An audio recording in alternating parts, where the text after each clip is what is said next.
ஆண்டவரும் அருமைரட்சகருமாகிய இயேசு நாமத்தினாலே உங்களுக்கு அன்பின் வாழ்த்துக்கள். இந்த நாளிலும் ஒரு வேத வசனத்தை நாம் தியானிப்போமா? லூக்கா எழுதின சுவிசேஷம் 1ஆம் அதிகாரம் 28ஆம் வசனம் இவ்வாறு சொல்லுகிறது.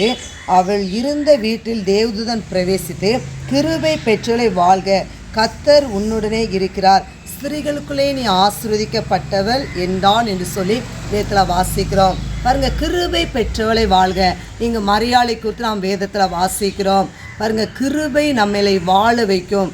அதான் காரியம். அங்கே தேவதூதன் சொல்கிறார், கிருபை பெற்றவளே வாழ்க என்று சொல்லி.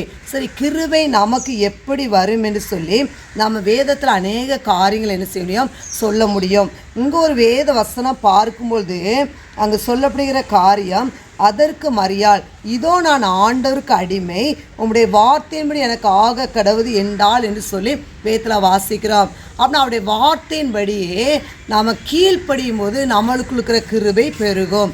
ஆனால் உம்முடைய வார்த்தையின்படி ஆக கடவுது என்று சொல்லி நாம் சொல்ல வேண்டும். இங்கு மரியாள் அப்படியாக தான் உம்முடைய வார்த்தையின்படியே ஆக கடவுது என்று சொல்லி முழுவதுமாய் அவள் தன்னை தாழ்த்துகிறாள்.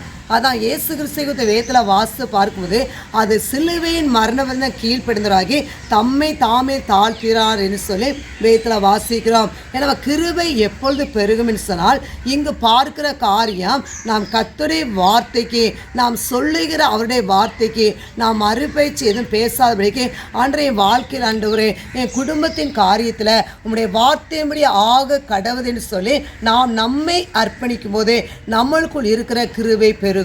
எனவே கர்த்தர் தாமே உங்களை ஆசீர்வதிப்பாராக. ஆமென்.